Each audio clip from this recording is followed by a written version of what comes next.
Kubo bonke ababukeli nabalaleli siyanibingelela egameni leNkosi uJesu Kristu. Kubo bonke abangcwele abakhethiwe emabandleni kaKristu Jesu iNkosi nomsindisi. Makube kini umusa nokuthula ukuvela kuNkulunkulu uBaba wethu naseNkosini uJesu Kristu. Izwi leNkosi uJesu Kristu leli olilalele njengamanje. Lapho sishumayela khona, sifundise, siphinde sihlole imibhalo engcwele ngokwentando kaNkulunkulu kwindodana yakhe uJesu Kristu oyindlela neqiniso nokuphila. Izwi leNkosi uJesu Kristu leli olilalele. Kubo bonke abantu abalalele njengamanje sizocela ukuba nibe namaBhayibheli nonke ukuze sonke sihlolisise imibhalo engcwele njengoba sifundiswa nanjengoba sishunyayezwa ukufinyelela eqinisweni elinguKristu Jesu oyinkosi nomsindisi. Kulabo abalalele emva kokulalela abafuna ukubhabhadiswa egameni likaJesu Kristu, nalabo abanemibuzo mayelana neBhayibheli, nalabo abanobufakazi uJesu Kristu esekunikezile isambulo ukuba usithule kuzo zonke izindlebe ezilalele eziyimisele ukuphenduka zize ebungcweleni ngobufakazi bakho, ukuba nixhumane nathi kule mininingwane engizoyishiya njengamanje. Ngizoqala nge-email address ethi izwilenkosi.ujesukristu@gmail.com, izwilenkosi.ujesukristu@gmail.com, noma i-cellphone number noma i-WhatsApp number la uzokwazi ukuxhumana nathi khona ethi 066 566 9245, 066 566 9245. Izintshumayelo nezimfundiso ziyatholakala zonke ku-YouTube, lapho ungahlala khona phansi uphethe iBhayibheli lakho ulalelisise lokhu uMoya oNgcwele akushoyo ngembhalo engcwele. Ku-YouTube uzosearcha uthi Izwi leNkosi uJesu Kristu.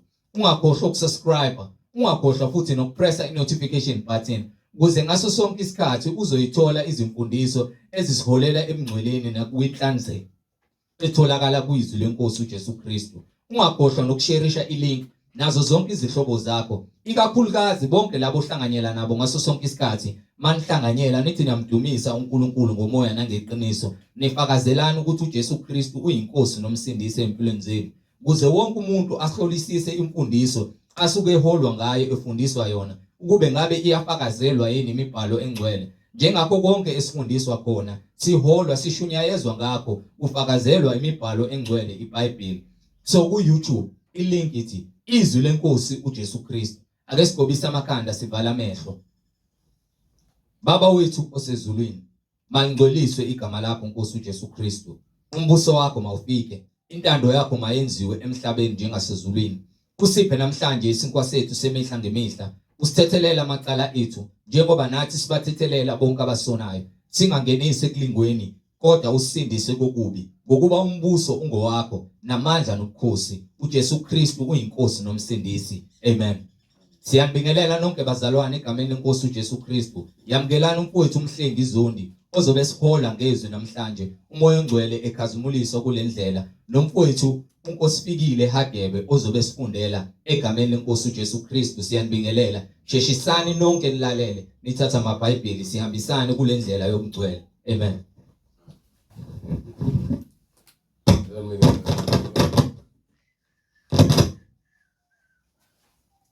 Siyanibingelela bazalwane egameni leNkosi uJesu Kristu, umnini mandla onke, inkosi yokuphila.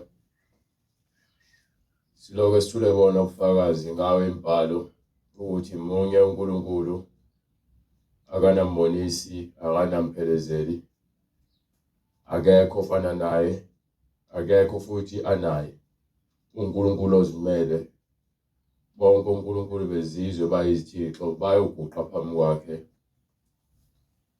ukuba labo abakhonzayo bakhonza ulutho. So into engekho izeleze uma ukhonza omunye uNkulunkulu noma abanye uNkulunkulu ngaphandle kwalo owadala izulu nomhlaba, uJehova Sobawoti, uNkulunkulu wokuphila, umnini mandla onke, uJesu Kristu. Siyambonga uNkulunkulu ngokuthi usenzele lesikhathi ukuba sikwazi ukuhlangana ngegama lakhe.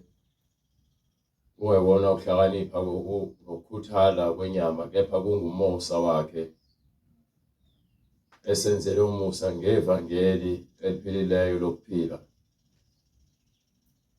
ivangeli eselimvela kancane. Siyambonga uNkulunkulu ngabaprofethi bakhe abangcwele abaphathisa izwi, baphatha ngokuthembeka, baligcwalisa, bakwenza konke ababekuthunyiwe. Siyambonga uNkulunkulu indodana yakhe yona yodwa ayithumele emhlabeni ukuba izofela thina abantu. Imbhalo akuyona yethu, akuyona yami, ekaNkulunkulu. Uma ngivula incwadi ngifundisa ngembhalo kaNkulunkulu. Ngeke ngize ngifundise ngencwadi kaNkulunkulu ngingazange nginikwe nguye amandla nokuqonda nesambulo, ukuba ngizophambanisa ngibhimbe embhalweni ukuba akukho uNkulunkulu anginike kona. Kepha uma ngikunikwe nguye, uyena futhi oza kungihola angikhombise lokho kuyintando yakhe kumele ngikwenze nokumele ngikukhulume ukuze izwi lakhe ligcwaliseke, kusindiswe abantu bakhe. IBhayibheli akuyona incwadi nje yokudlala noma yokuthi uyiphathe ugabise ngayo ukuze abantu bakusabe noma bakuhloniphe. Abantu bafanele ukuhlonipha uNkulunkulu okuwe ngendlela wena oziphatha ngayo, ekhazimulisa uNkulunkulu. Impilo yabangcwele ifanele ukukhazimulisa uNkulunkulu, hayi wena. Ngakho-ke siyambonga-ke uJesu Kristu ngabapostoli bakhe abangcwele abaphathisa isiphiwo sokushumayela izwi. Wayesebanika futhi nesiphiwo sikaMoya oyingcwele ngokukholwa kwabo. Wonke umuntu okholwayo angasithola isiphiwo sikaMoya oyingcwele uma uzokholwa ngokomoya nangokweqiniso.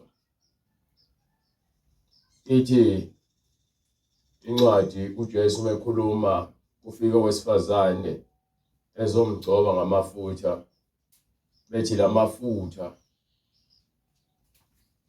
abengadayiswa ngenani eliphezulu kunikwa abahlwempu. uJesu uthi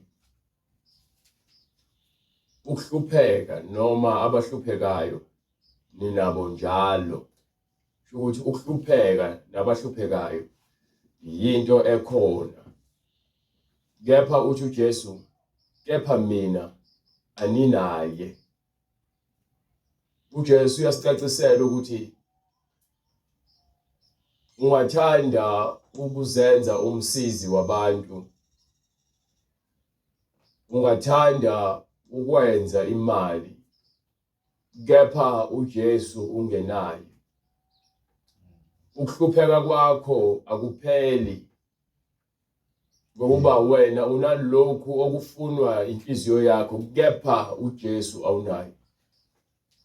So enye incwadi-ke engizofakaza ngayo ilapha kwincwadi yamaHubo, sahluko 49 kusukela kuverse 1. Ilapho khona-ke uNkulunkulu ekuvezela ukuthi akho lutho lemhlabeni olungasindisa ukuphila kwakho ngaphandle kukaJesu. Ukuceba kwakho noma ukuba nakho lokhu noma ukusizwa akwenzi ukuthi wena uthole umusa kaNkulunkulu noma ukusiza, but ukwenza izwi likaNkulunkulu, umkhonze, ulazi, ulenze, ukuba mawuzokwenza lokhu ushiye lokhu. Uthi uJesu akufanele uwashe inkomishi ngaphandle. Ingakho ngihlezi ngitshela abantu ukuthi ukugqoka i-uniform nokuphatha iBhayibheli akwenzi ukuthi ube ngcwele ngaphakathi. Kumfanekiso owugqokile mawuyongena endlini lapho kuthiwa kukhonzwa khona, niwasha ngaphandle, nihloba ngaphandle, kepha ngaphakathi ubungcwele bungekho. Uthi kufanele sikwenze kokubili, ngokuba lokhu kokuwashwa ngaphandle akuphelele, kepha lowo washa ngaphandle fanele awashe nangaphakathi. Okusho ukuthi uNkulunkulu masimvuma singamvumi ngemlomo, kepha masimvume ngezinhliziyo ukuze ageze ingaphakathi lomuntu. Ukuthi uJesu akubona ukungena emlomeni okubulalayo, kepha izinto eziphuma ngaphakathi ezinhliziyweni zabantu ukuphinga, ukuntshontsha, ukubulala, ubufebe, amanga. Uthi izona zinto lezo ezingcolisa umuntu. So ungayigqoka uniform noma ulokuthi esontweni, kepha uyayithuka inhlamba, uyabaqamba amanga, uyantshontsha, uyafeba, utshwala, uyisiphingi, awuhloniphi, unenzondo. Lokho kukwenza ukuthi wena ube muhle ngaphandle, abantu bazi ukuthi uyakholwa, bayakusabela ukuthi ugqoke izivatho uphathe iBhayibheli. Kepha imisebenzi yakho ifakazela ukuthi wena ngaphakathi ungcolile. Uyinkomishi egezwe ngaphandle noma uyisitshe esigezwe ngaphandle, kepha ngaphakathi sigcwele umnuko. So akusizi ukujabuliswa ukuthi unemali noma usiza abantu abahlwempu. Usho njalo futhi umpostoli Paul uthi noma ngabe kuthiwa ngikwazi ukwambula izimfihlo, ngikhole ngikwazi ukugudluza izintaba, ngikhulume ngezilimi zezingelosi, bathi uma ngingenalo uthando angiyinto yalutho. Ngifana nensimbi encencethayo, ngifana nethusi elikhencezayo. Futhi uba ngumsindo mahala, awumsindo wakho awunaqondo ukuthi ngabe umsindo wani. Njalo-ke ukukholwa ungenakho umsebenzi ofakazela ukholo lwakho, ukuba ukholo lubonakala ngezenzo nothi ngomlomo noma ngokuthi ugqoke izivatho. So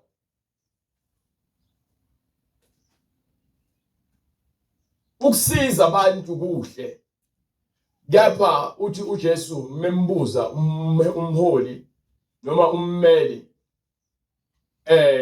ebuza uJesu lapha kwincwadi yaMathewu sahluko 22 sura ku verse 37 or 36.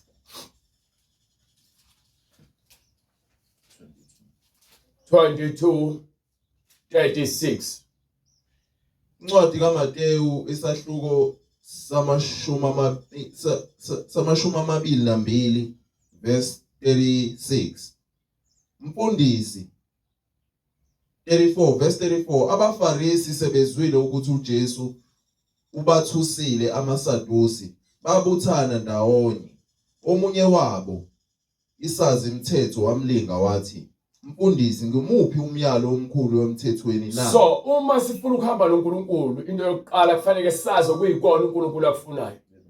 Ufuna umyalelo omkhulu emthethweni kaNkulunkulu.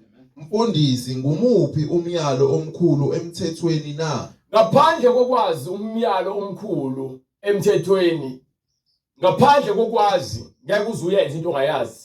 Abantu abaningi baphatha amaBhayibheli kepha bawazi umyalo omkhulu emthethweni, okuyiwona ogcwalisa ukholo lwakho.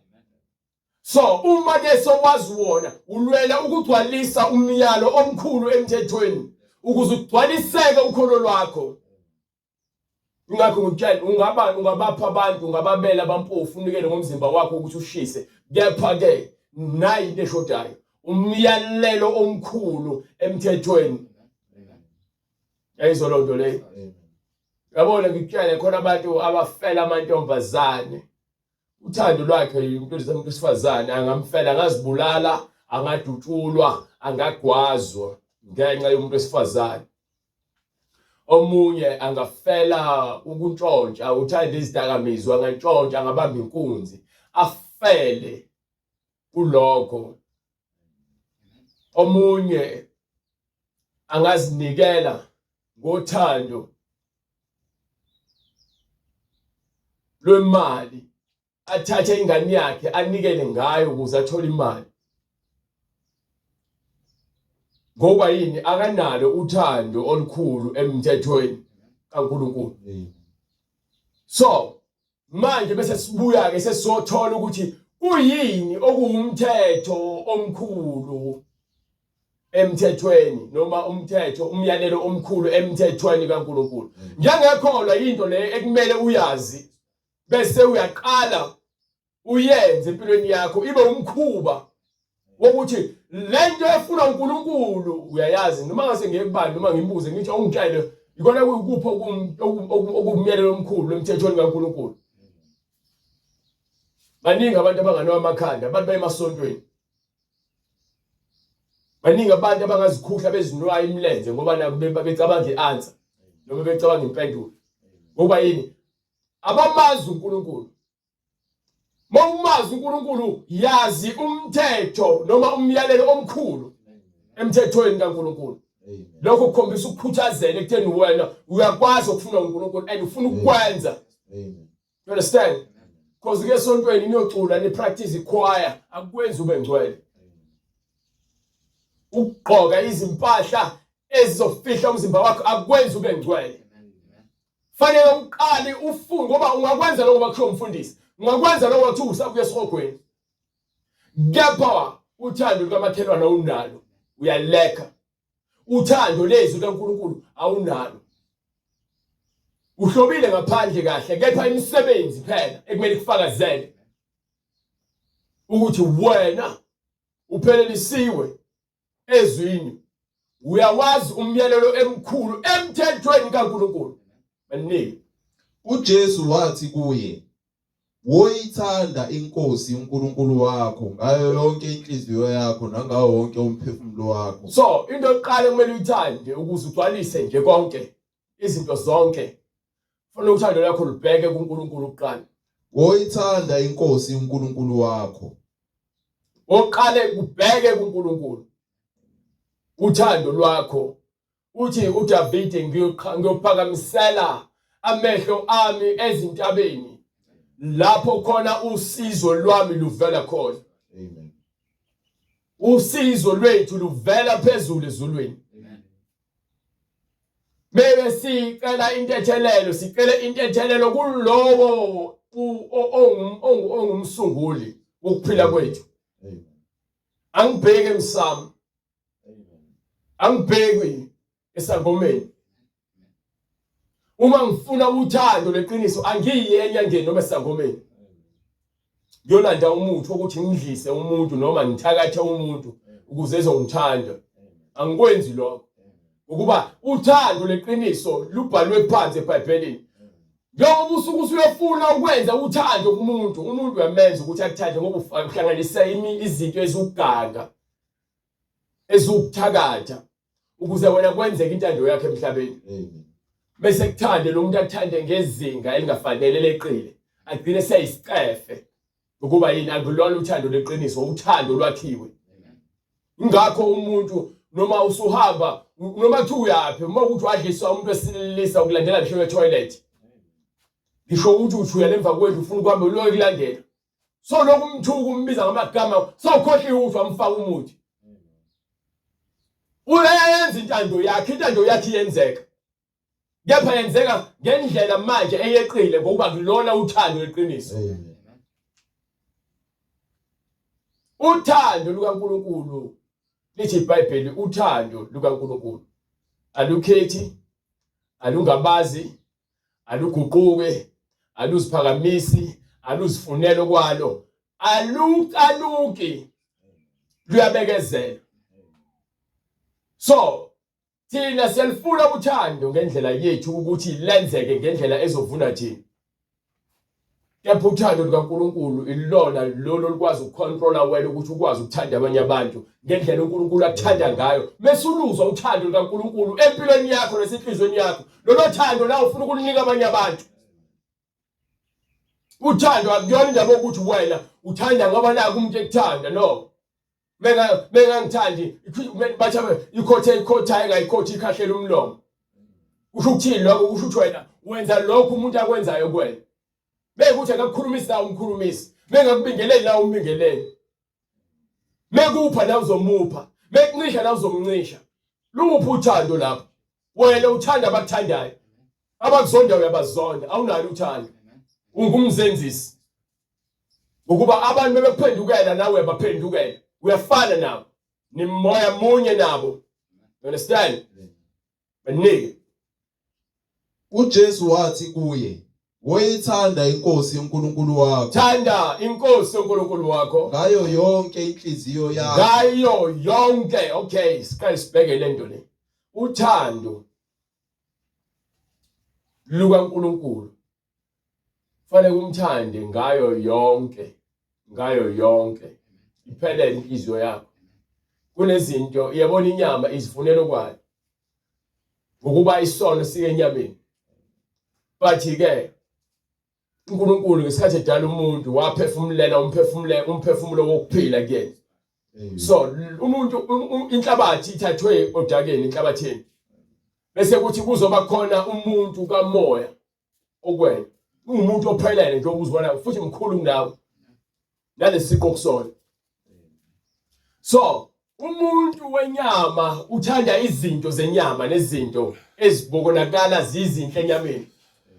Ngapha umuntu kamoya uthanda izinto angaziboni, uthanda uNkulunkulu into angayiboni. Ngapha lo uNkulunkulu ukufundisa izinto ezinkulu ezizokwenza ukuthi kugcwaliseke inhloso yokuphila kwakhe emhlabeni. Inyama ifuna ukuthi iso ngeso, izinyo ngezinyo, impama ngempama, inqindi ngenqindi. Umuntu bekushaya ngempama uhambela ngesibhamu. But uNkulunkulu uthi umuntu bekushaya ngempama mnike nesinye isikhathi. Usho ulani lokho? Ukuze wena ugweme ukuthi ufane nomuntu owenza isenzo esibi. Khona manje sengikholo. Inyama ibuye ingitshela ukuthi wena bongancingi wena. Umuntu wekubhedlela bomshaye. Yini? Inyama isazitshela lokho ukuthi phela mina bengiphila kanje. But umoya manje osunghola ungiholele ekutheni uma umuntu ethi emhleni ongikhaphe sihambe sendaweni ukuthi nginesikhathi ngeke ngithi ngeke fana ngithi ngikhathela ngifuni ngizothi asambeni ngikaphe ngize ngikaphisise. Uma umuntu engimangalela ethi ufuna ijazi lami kufanele ngimnike nelinye ijazi. Yini ngifana lemoya lo lapha kuyena ngimbamba ngothando. Amen. Ngimbamba ngothando. Amen. Bese bethi ke akekho umuntu ongenza lonto. Yini engavimba?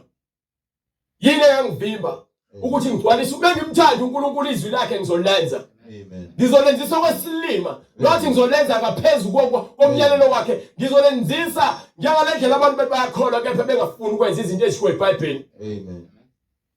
Amen. Nizwile kwathiwa wothanda umakhelwane wakho uzonde isitha sakho. Kepha mina ngithi kini thandani izitha zenu. Thandani izitha zenu. Nibabusise abaniqalekisayo. Niphathe kahle abanizondayo. Bese-ke niyabakhulekela abanizingelayo ukuba nibe ngabantwana bakayihlo osezulwini. Manje mawucabanga indaba umbhalo uthi landelani ukuthula nabo bonke abantu nobungcwele. Landelani ukuthula. Yayibona lonto leyo. Uthi ke akazelanga ukuletha ukuthula emhlabeni ukuba khona abantu abazophikisa izwi lakhe bese kuba khona udlame. Kepha kulabo abanikile izwi labo, izwi lakhe balamukela bona bazobona ukuthula. Umuntu osekukhanyeni uyaunderstand ukuthi why lo muntu ediniwe. So angifanele ngifane umuntu odiniwe. Umuntu osekukhanyeni ohamba ngobungcwele uyabona ukuthi why lo muntu enomona. Mina ngizomnika khona nomona. Umuntu osekukhanyeni uyabona ukuthi why lo muntu engizonda. Kepha mina ngizomthanda ngoba mekuthi ngithi ngiyamzonda mina sisinomoya wodwa. Kanti ngizoqedwa lo moya. Njengoba evusiwe phambi kwakho ukuthi ke umbone umazi. Ukuba washunyeza uthashona sozophila ngokuthula nabo bonke abantu udlala ngesikhathi sakho. uNkulunkulu ukubeka phakathi kwabantu abazofike lapho bakunyokolothe. Amen. Kepha egcineni bazohlonipha uNkulunkulu okwena. Uzozwa ngabo sebekunqoma bethe le ndoda le. Amen. Ngayethemba. Abathembo nabathemba lo moya lo uNkulunkulu anike wona. Wena ungalithatha udumo ulenzo lwakho. Amen. So sinikwa lamazwi othando ukuze sikwazi ukuthanda. Ukujayisa ungathanda umuntu ozidalwe la emhlabeni ngaphezulu kwaNkulunkulu. Njalo isikhathi sakho. Amen. Bayibheli ithi ungabeki ithemba lakhe enyameni. Amen. Kepha mthanda umakhelwane wakho njengoba uzithanda. uNkulunkulu uyazi ukuthi uthando lakho luhamba lufikile. Amen. So lolo thando nalo lufake kumakhelwane. Uma uthatha uNkulunkulu ufaka lona kumakhelwane. Manje uyaphela uthando lakho amandla akho uthanda siyaphela uthi buyela kuyena. hamba olifuna uthando kuyena. Zonke lezi zinto engizishoyo zibhalwe phansi eBhayibhelini. Ngingavula izincwadi kushona ilanga ngikukhombisa ukuthi uNkulunkulu ufuna ukuthi umuntu abe yabona uDavide ngendlela nothando ngayo nomusa. uDavide ugcwalisa ukuthi yena uyindoda uNkulunkulu uthanda uNkulunkulu inhliziyo yakhe isemva kwenhliziyo kaNkulunkulu. Yini ukhombisa ngaso sonke isikhathi uyaxolela akafuni ubuqili ubenza isono uyazivuma izono zakhe. Uma evuma izono zakhe uNkulunkulu wenza isivumelwano naye. So abantu basezweni bathanda ukwenza izinto ezikhuhlakalisa ezenziwa abantu uNkulunkulu angazifuni. Bathi nje ikhona eBhayibhelini.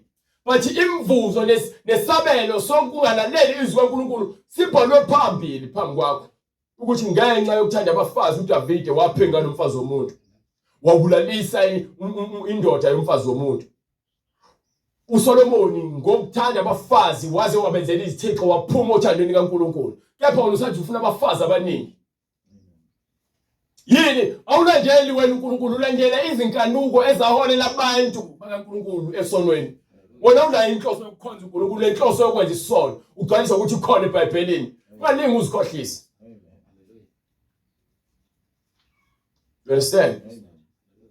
Anike lencwadi uJesu ekhuluma lapho. uJesu wathi kuye, "Woyithanda inkosi uNkulunkulu wakho ngayo yonke inhliziyo Thanda yakho, inkosi uNkulunkulu wakho ngayo yonke inhliziyo yakho, nangawo wonke umphefumulo wakho, nangawo wonke umphefumulo wakho, nangayo yonke ingqondo yakho." nangengqondo yakho yonke. Yilowo umyalo omkhulu nowokuqala emthethweni kaNkulunkulu. Yabona uma ufuna ukwazi ukuthi omuphi yilowo nje oqala. Ngiyabeza bethi kunemiyalelo u7 noma u10. Bathi oqala nawo iwona omkhulu futhi. Yilowo umyalo omkhulu nowokuqala. Yabo mase ufunde lokhu kuqala. iBhayibheli lakho uzolithanda. Amen. Wangitshela ukuthi lokhu ubuka izinto ka YouTube naka internet bese uNkulunkulu uyamthanda but ulandela imfundiso eziningi izwi kaNkulunkulu awulazi. Amen. Amen, brother.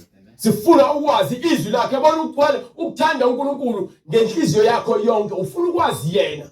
The reason why njalo ngihlezi ngikhuluma yena ukuthi thandana amaBhayibheli eni. Yini ngifundisa uthando ukuthi umthande uNkulunkulu. Amen. Amen, brother. Angikufundisi mina ukuthi wenze intando yami ucathi mhlambe ngiyagropha. Ayikho into engayizuza ngogropha wena. Ngisho imali yakho ngeke ngisize ngalutho. Noma ngabe kuthiwa ngizama kangakanani ukuthi ngiphike iqiniso into engekho kumina ukuthi ngiphike iBhayibheli. Ayikho. Because angikuzuza lutho ngokuqambela wena amanga lokuma la ngizenza umuntu omuhle. Hallelujah. Amen. Noma kuthiwa nginesono sami engisenzile noma engisenzayo angeke ngithi ngoba naku mina ngenza isono sekumele ngiholela abantu ekufeni noma emangeni noma esonweni ukuze sihambe sonke. Isono sami soba sikhulu kakhulu uNkulunkulu. Amen. Ngingasazi isono sami kepha ngikhuluma iqiniso. Amen. Yingakho ngithi ungathandi mina, thanda uNkulunkulu, thanda izwi. Amen. Mina uthando lami kubantu lukhulu ngenxa yokuthanda iqiniso. Amen. Ngoba ngithanda uNkulunkulu. Amen. Angithandi mina abantu. Angizincengeli futhi kubantu. Angikhethi futhi ubuso babantu. Yini ngenzela ukuthi lo mqondo wakuKristu uhlale kumina futhi wande. Amen. uElijah noma uEliya uza ngalomoya lo okhona kumina. uJohane uMbhaphatisi no Jeremiah no Isaiah beza ngalomqondo nangalomoya okhona kumina. Ingakho abantu bethuka ukuthi hawu awusaba ukukhuluma kanje. Yini engayisaba? Yini engayisaba ngawe? Noma ngabe kuthiwa uyiboss emsebenzini noma unenkampani enkulu ngiyokutshela the same thing. Njengoba uJohane ayitshela ke uHerodi ukuthi akulungile ngokomthetho kaNkulunkulu ukuthi wena uthathe umfazi kamfowenu esaphila.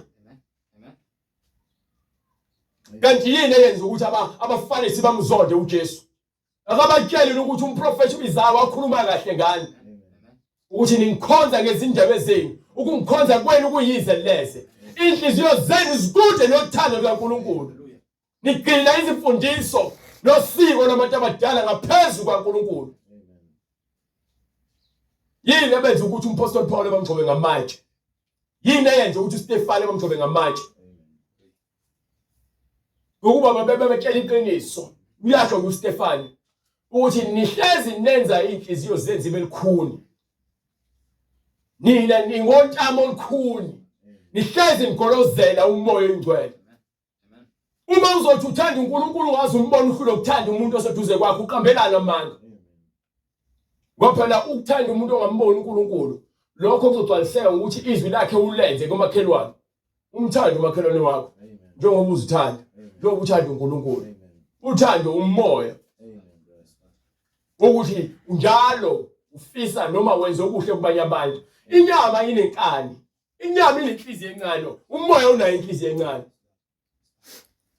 inyama iyacasuka nomoya uyacasuka Bekuthiwa umuntu uvex noma uhlukumezekile emoyeni ngokuba umoya wakhe uhlanganisane nomoya ozophazamisa umoya wakhe. So inyama mekuthi ke ifuna ukwenza okubi ingakho inyama uyizinhliziyo yakhe ishaya ngamandla. Ishayiswa amandla ukuthi ifuna ukwenza isenze sibi. Ngalesikhathi uKayini edinelwa uAbel umdinelela ukuthi uNkulunkulu uthande umnikelo wakhe. Esikhundleni sokuthi abone ukuthi naye uma ezokwenza kanje uNkulunkulu ngamamukela yena ubona ukuthi isiphazamiso umfowabo uAbel ingakho emvukela embulala echitha igazi elingenacala ngenxa yomona ngenxa yokufisa umona awubuyiseli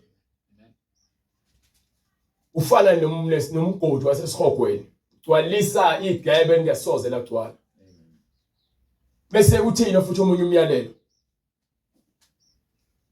uJesu wathi kuye woyithanda inkosi uNkulunkulu wakho ngayo yonke inhliziyo yakho nangawo wonke umphefumulo wakho nangayo yonke ingqondo yakho yilowo umyalo omkhulu nowokuqala. So uma sithanda uNkulunkulu sogcina imiyalelo yakhe ngakho uJesu ethi ke uma ningithanda nani imiyalo yami.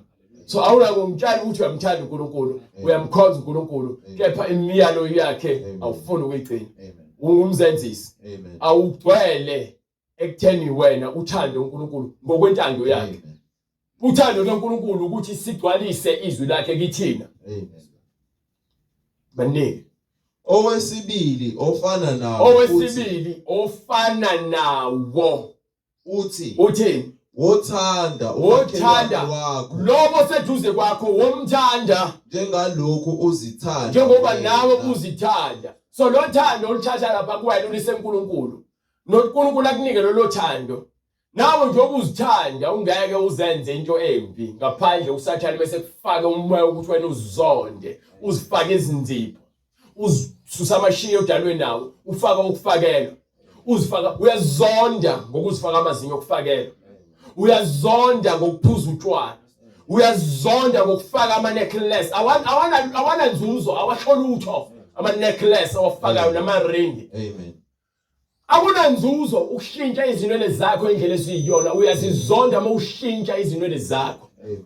Uyazizonda uma uzothatha intambo uzilengise usathana usengenile. Amen. Ukuthi wena uzonde usathane uzonda yonke into edalwe uNkulunkulu ingakho zama ukuyishintsha. Usathane ushintsha indalo kaNkulunkulu. So usathane ufaka umoya ukuthi wena inwele zakho zithi ziwuphuthu azenze ziwumango omuncane.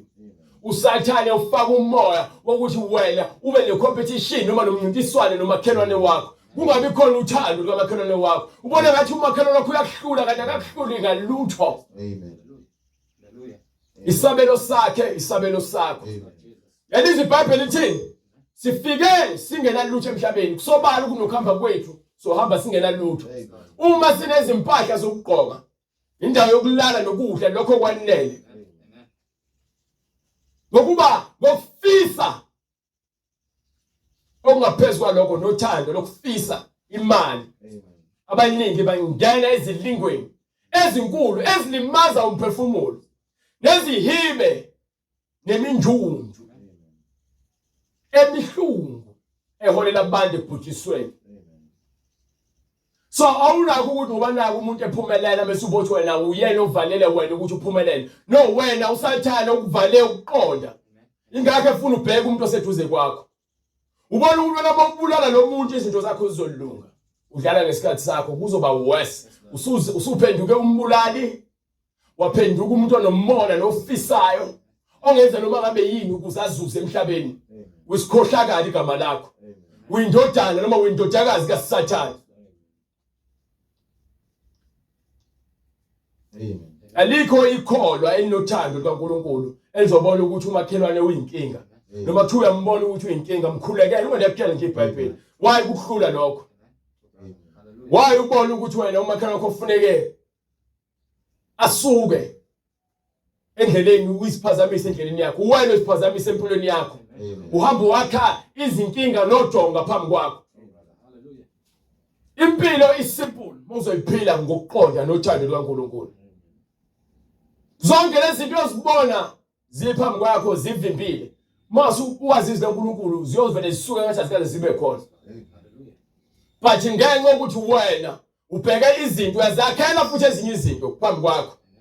Yazi mhlawumbe ubona ngaphumeleli ngoba ubani uyangithakatha ngiyambona indlela ngibuka ngayo.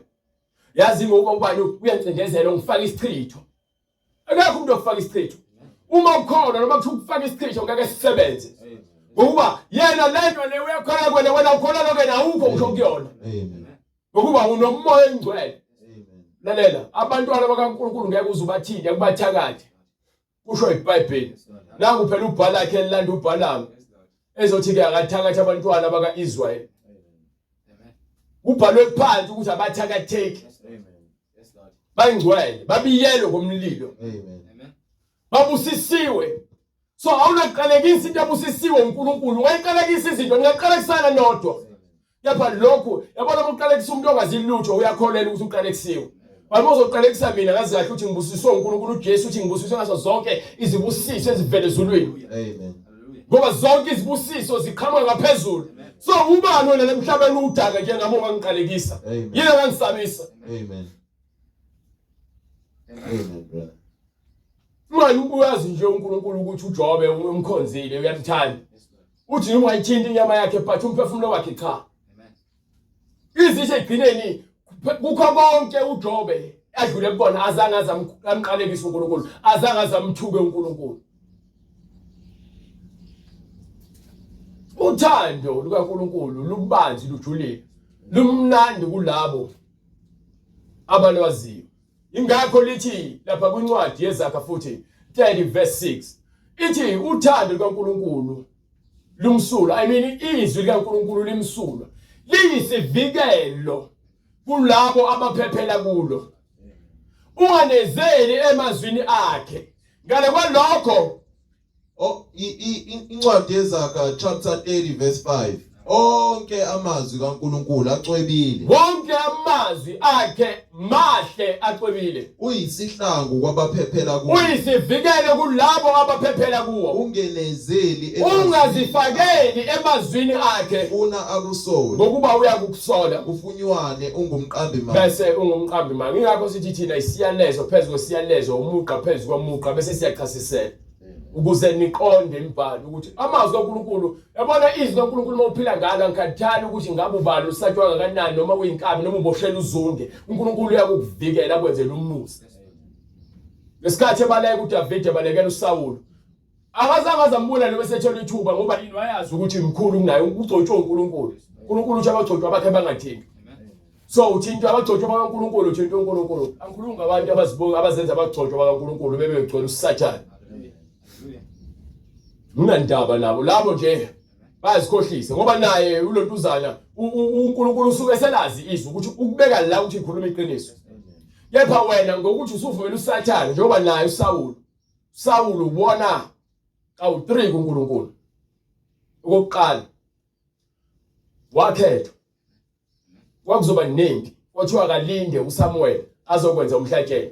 Wabona ibutho liningi abantu bemshiya ukuze abamba abantu wazenzela yini umhlatshelo engenawo amandla nokunika igunya.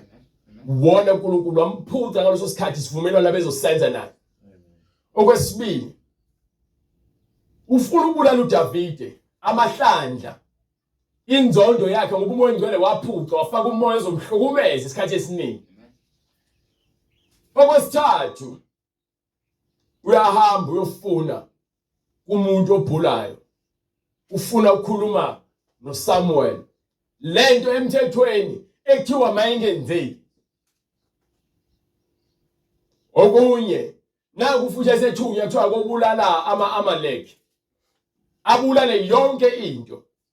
Yena akakwenzanga lokho, wazenzela ukufuna uyena. So lonke lento likhombisa ukuthi uthando lukaNkulunkulu alingekho kuyena. Yena wena uthando lokuthaba lokuthandwa ngabantu. Ingakho incengu uSamuel emva kokumtshela ukuthi wena uNkulunkulu ukuphucile ubukhosi bakho, wakunika umakhelwane wakho. Bese flathela uSamuel umbamba ngendwanga mntwa idabuke lo ndwanga athi njengoba wenza kanje, njengoba kwenzeka lento kudabuka indwanga, nakwena kwenzeka lo mbuso usuthathiwe kwena. Umncengelani uthi ke ngiyacela ungayenzi lento phambi kwabantu abadala ungishiye. Hlala nami uyokhonza nami uNkulunkulu. Uthi uSamuel ngizokwenza lokho. Kepha uNkulunkulu sesikhiphile isinqumo. Ubuya nezilwane usethi uke ubuyele nalezilwane. Yini engizwayo ukukhala kwezilwane nezinkomo. Uthi hayi lezi sizikhethile izinto sokwenza ngamhlatshelo kuNkulunkulu. Uthi uNkulunkulu uyathokoza ngemhlatshelo. Yini uNkulunkulu ayifunayo kanti? Ukulalela izwi lakhe noma imhlatshelo.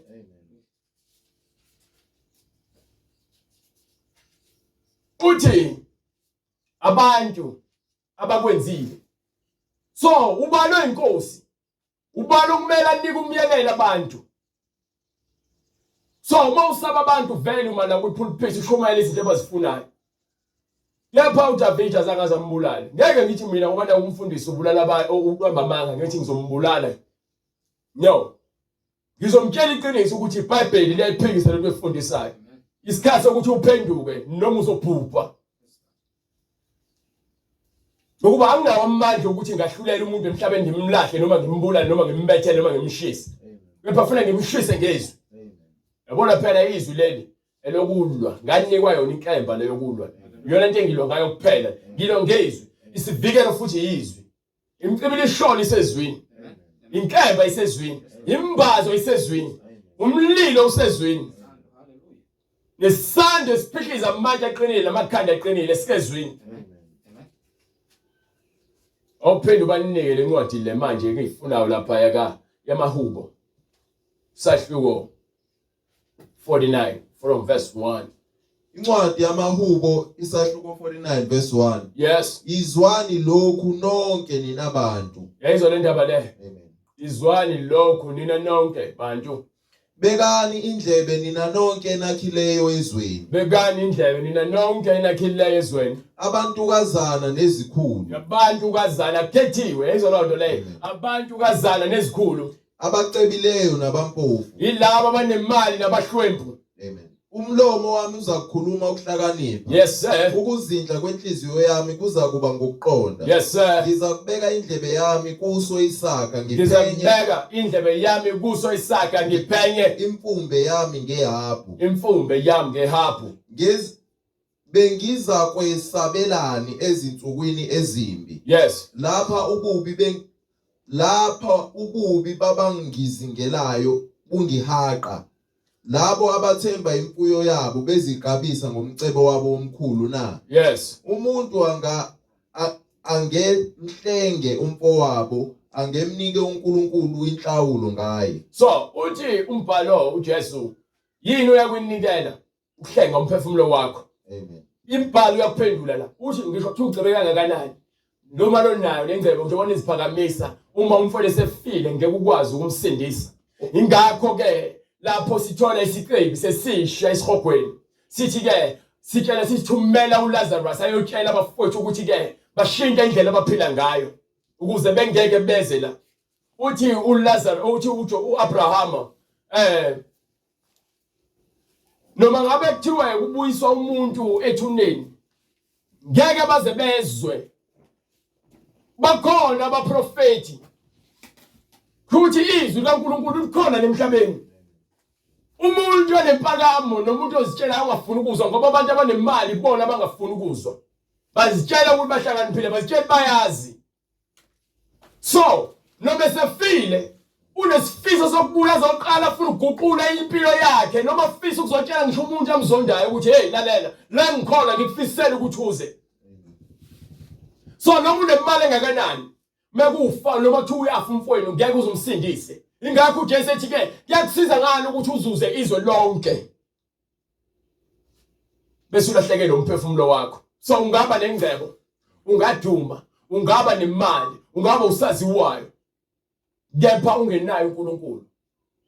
Ufile uphila ngokuba awunabo ubungcwele. Ungenza noma ngabe yini ukuthi ube nemali, ungantshontsha ukuthi ube nemali, ungaba inkabi, imali ayisona isono.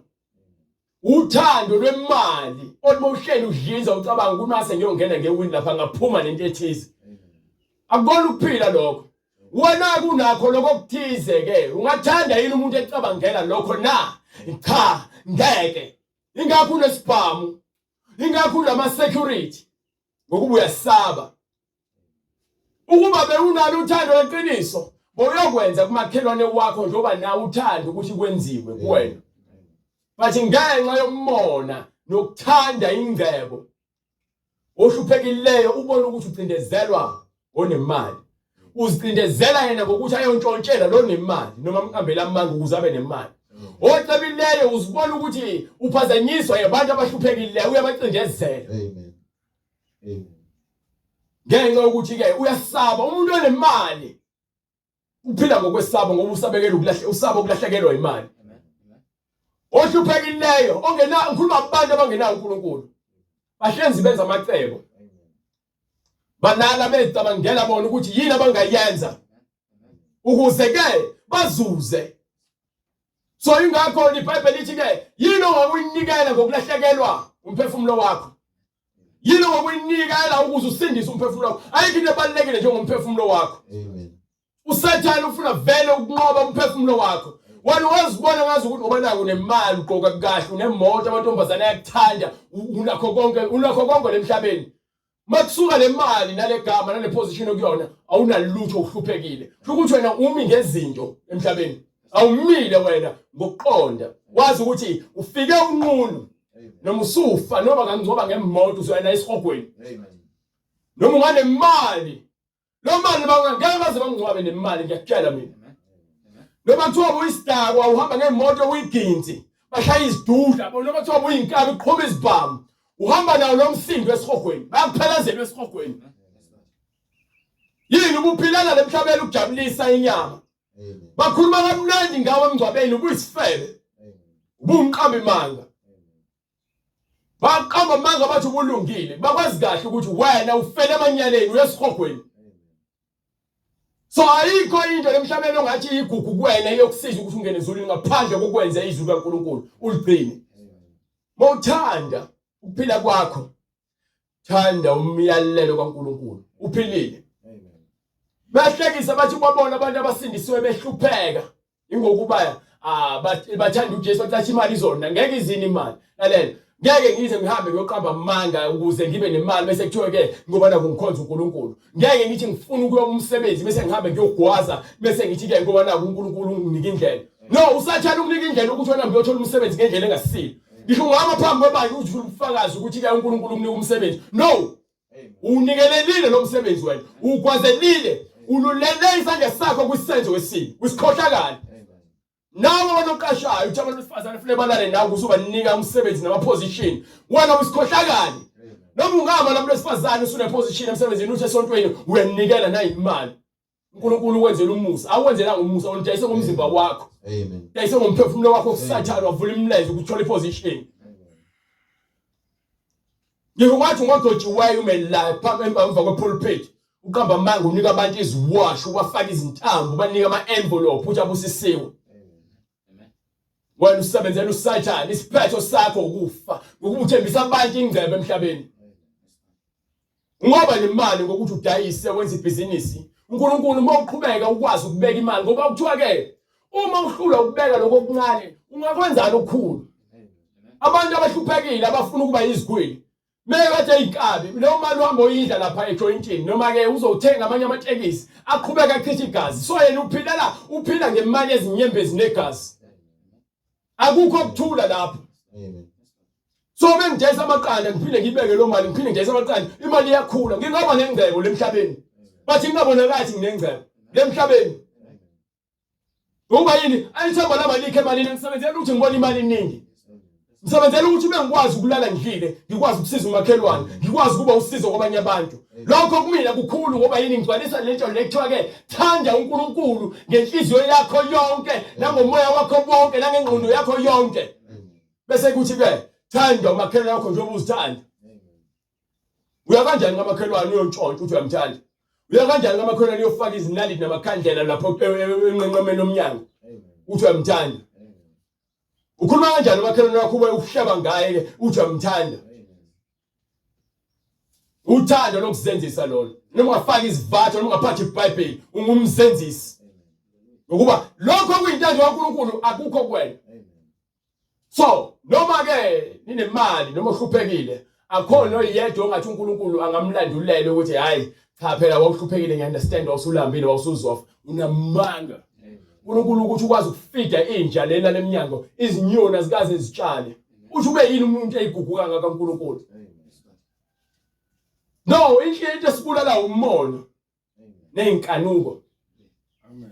Unonkosikazi ufuna more abantu besifazane. Usunemali ufuna more kule mali le. Ithi incwadi le yeZaga 27 verse 20.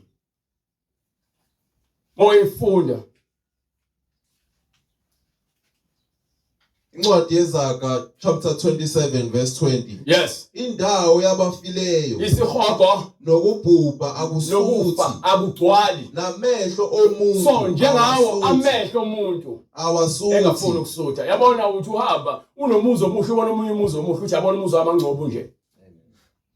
Unemoto ubona imoto enhle yangcobo imoto yami nje. Kepha wathi mase ngibe nemoto awuhlanga ukuthi inhloboni mase ngibe nemoto nomuzi nomfazi ayike sengiphelele. Bese unakho sowubheka okunye. Indawo yabafileyo nokubhubha akusuthi. Yabona ke kufana nokufa njengoba namadle bakhe abasuthi. Inhliziyo yakhe ayisuthi. Nokufa ke lapha esihogweni akugcwali. Amen. Kunje ngenhliziyo yomuntu engafuni ukusutha. Amen. Engafuni ukwaneliseka yiloko uNkulunkulu akwabele kona. Amen. You understand? Amen. Namehlo omuntu awasuthi. Namehlo omuntu awasuthi. So izinto lezi uJesu Kristu athi zifundise zona. uNkulunkulu ufundisa lonto akafundisa ngabantu ukuthi bazocabana emhlabeni. Amen. Lemhlabeni uNkulunkulu angakubusisa ngezinto ezingaphezulu kokuqonda kwakho. But lokho akwenza ukuthi ufocus kulezo zinto. Amen. Ingakho incwadi yamaHubo ithi ke ungabeki amehlo akho kwindlebe uma unayo. Amen. But inhliziyo yakho mayibe uNkulunkulu, mayigcwale umusa, mayigcwale uthando. Ilozo zinto ekumele sizifunde. Awuqhubeke lencwadi ke bese siyaqeda.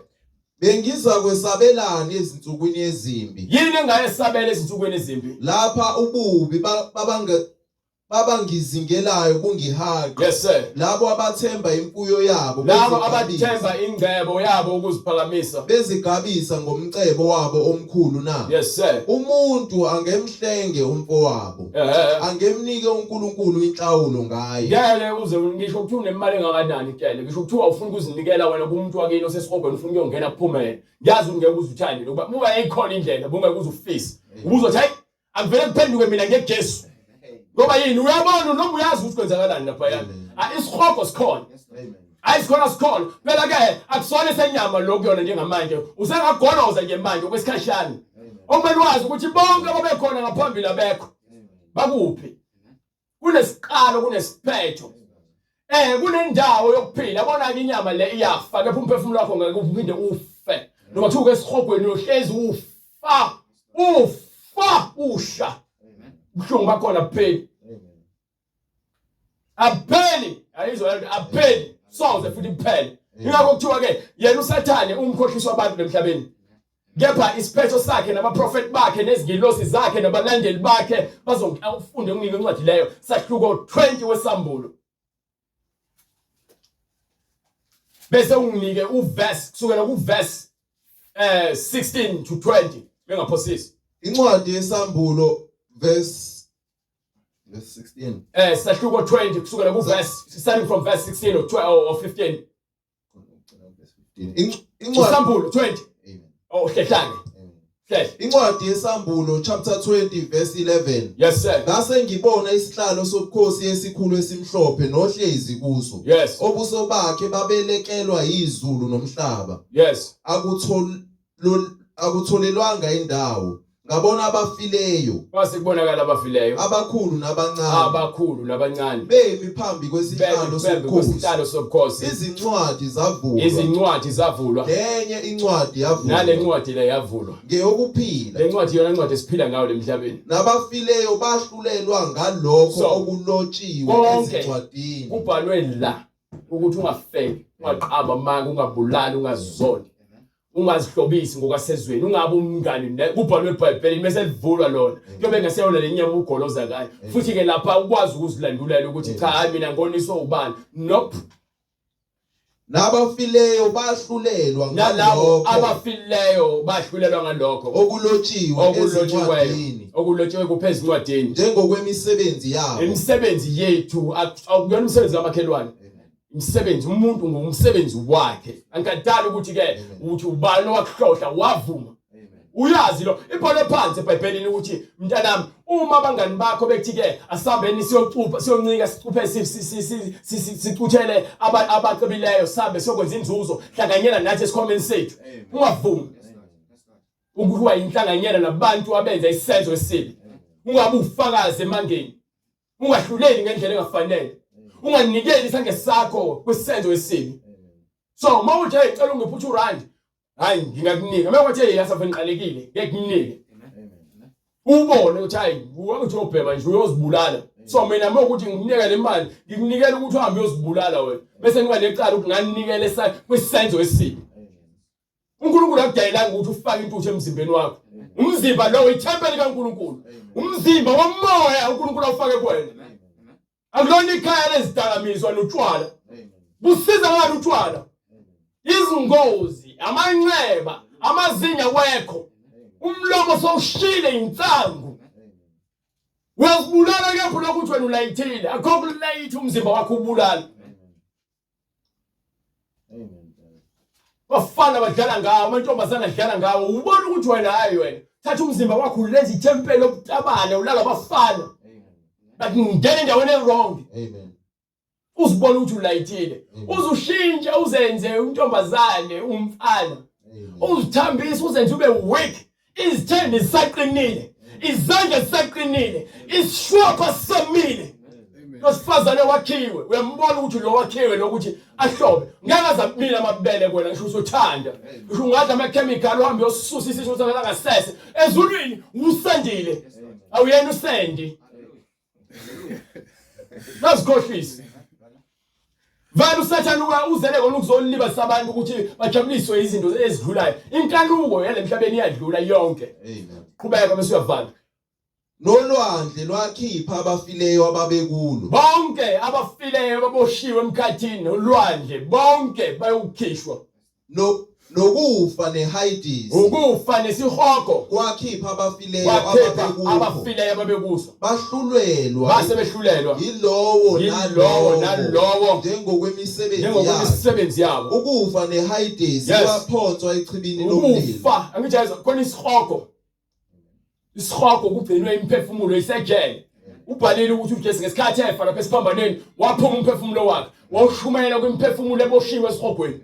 Engazange ilalele ngesikhathi sikaNoah. Ukuze abagcwalisela ukuthi lezwi lelo lizoqala phendukani odlameni. Sukani efebeni, sukani emoneni. Amen. Yekani ukuphinga. Amen. Azange balalele, babekhonza uNkulunkulu basemhlabeni, Amen. amadimoni, izangoma, izinyanga, abathakathi, amadlozi, ababhulayo, Amen. abakhonza izinto ezidaliweyo, Amen. abazwanga ulaka laNkulunkulu lakhuphuka. Amen. So manje ke lithi base abona isihoko indawo lapho akakobi isfinal. Sazeza ichibi lomlilo yabona umhlaba sikuwona uzosha nakho konke okuphakathi. Ngeke kusaba khona langa, ngeke kusaba khona zinkanyezi, uzogoqwa njengengubo, uzosha. Ilapho khona kuthiwa ke kuzobe sekufika isikhathi sokwahlulela konke ukuthi nini uJesu uyabuya.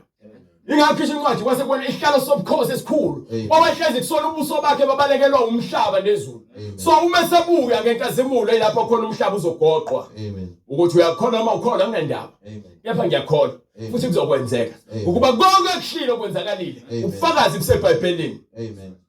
Yes. Ukufa neHadesi kwaphoswa echibini lomlilo. Ukufa neHadesi kwasekuphonswa echibini lomlilo. Lokhu kungukufa kwesibili. Lokho ukufa kwesibili. So mawufa manje uyoboshwa lapha esihogweni.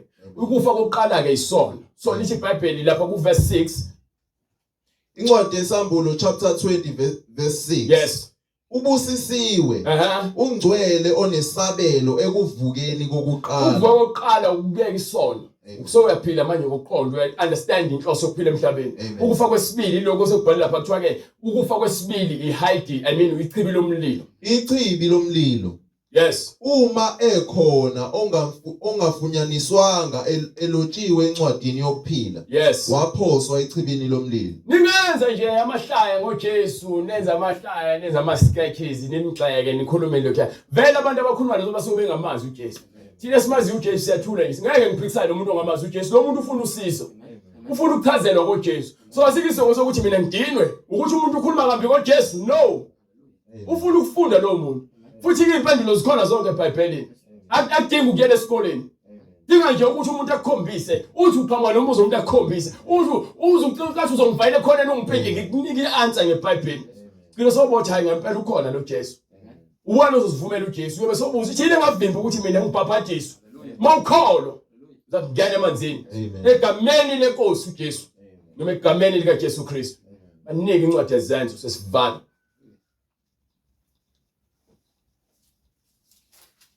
Incwadi yezenzo chapter 2 verse 37. Yes. Sebekuzwa bahlabeka enhlizweni. Yes. Bathi kuPetru nakwabanye abapostoli. Bathi kuPetru nakwabanye abapostoli. Madoda bazalwane siye kwenze njani na? Wasethini uPetru? uPetru wayesethi phendukani yilowo nalowo abhaphathiswe egameni lika Jesu Kristu. So mophenduka uphendula uNkulunkulu awuphendulwa yimina.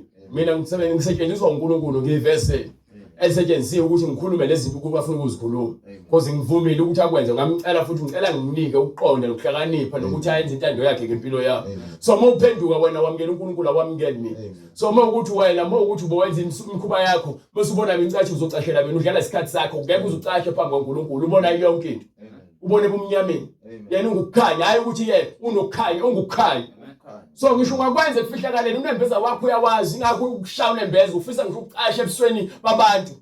Ngoba uyazi lento wenza i-wrong. So bozothi ayicashela abazalwane ubamba ubhili uphuza ubhili lokuqalaza ayicashela abazalwane uyoncike ehlahleni nomuntu wesifazane awucashile phambi kwaNkulunkulu. Manje uthi uzohlela umsebenzi yakho.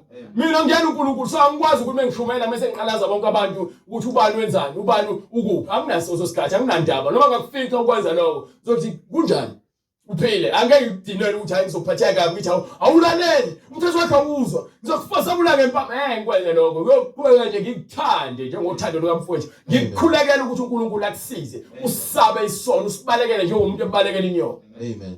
Amen. Okay. uPetru wayesethi phendukani yilowo nalowo abhaphathiswe egameni lika Jesu Kristu. Kukho ukuthethelelwa kwezono zenu. Yes. Khona niyakwamukeliswa isiphiwo sikaMoya oNgcwele. Isiphiwo sikaMoya oNgcwele ukuqhamuka ngokukholwa kwakho nangokuhlala ezwini kaNkulunkulu. Asitayiswa sisiphiwo into yamahala. Amen. Ngokuba isithembiso ngesenu nesabantwana benu esabo bonke abakude. Yes. Bonke inkosi uNkulunkulu wethu uyakubabiza. Wafakaza nangamanye amazwi amaningi wabayala wathi zisindiseni kulesizukulwane esiphambene nayo. Uma ufuna ukusindisa uza kusithenya kule mniningwane oyibonayo ku screen noma kumniningwane eshiwe ngesikhathi siqala ukushumayela. Bese emva kwalokho ke uNkulunkulu enza indlela ukuthi sigcine sifinyelelile kwena ukuba wabhaphathiswe egameni lika Jesu Kristu uqhubeke uhlale ezimfundisweni zobungcwele uqule inhliziyo yakho nengqondo yakho uphilele uNkulunkulu ngokupheleleyo nangokuqonda uthande umyalelo omkhulu emthethweni kaNkulunkulu ukuze ke upheleliswe kukho konke. Kulabo abanembuzo mayelana neBhayibheli baza kusithinta noma ngabe uthola ubufakazi uyakusithumelela ku-email address noma ke usibhalele uNkulunkulu asigcine siphinde sikwazi ukubonana ngolesibili evumile egameni lenkosi uJesu Kristu. Esifolo umkhuleko bright. Baba egameni lenkosi yethu Jesu Kristu, uNkulunkulu onamandla, siyazithoba moya engcwele, siyacela izwi lakho Nkosi lingaphulukiswa amandla obumnyama, amandla ngokubiza lakho Nkosi liyinkembe ecije enhlangothi zombili, lihlaba lihlukanise Nkosi, lahlulela imidlinzo nemicabango, akukho okufihlakele kuwo. Siyabonga Nkosi ukuthi lingumlilo lihangula yonke imisedari yobumnyama. Siyabonga Nkosi ukuba liyisando lishaya lihlukanise Nkosi konke okuqinileyo, akukho Nkosi okungafihlakala kulo. Siyacela Nkosi ngokuba izwi lakho liyimbewu lona Nkosi litshaleke ngaphakathi ezimpilweni zethu, ukuba uSathane Nkosi angabi namaqhinga ukuthi asimpule leyo mbewu, kodwa ingene ngaphakathi emphefumulweni wethu, ngokuba impilo zethu Nkosi zingumhlabathi, impilo zethu Nkosi maziwe ngumhlabathi ovundileyo. Wena Nkosi uJesu Kristu inkosi nomsindisi, mayenziwe intando yakho ezimpilweni zethu. Siyazendlala, siyabonga Nkosi ngothando olungaka uNkulunkulu olukhombisile ushiya isihlalo sakho sobukhosi, kwanikela ngendodana yakho ezelwe yodwa ukuba yiloyo naloyo okholwa yiyo angabhubhi kepha abe nokuphila okuphakade. Siyabonga ukuba ukukhanya kunguKristu Jesu oyinkosi nomsindisi. Siyacela uNkulunkulu onamandla uligcine izwi lakho linkenteze ngaphakathi emphefumulweni wethu egameni lenkosi uJesu Kristu manje naphakade. Amen. Amen.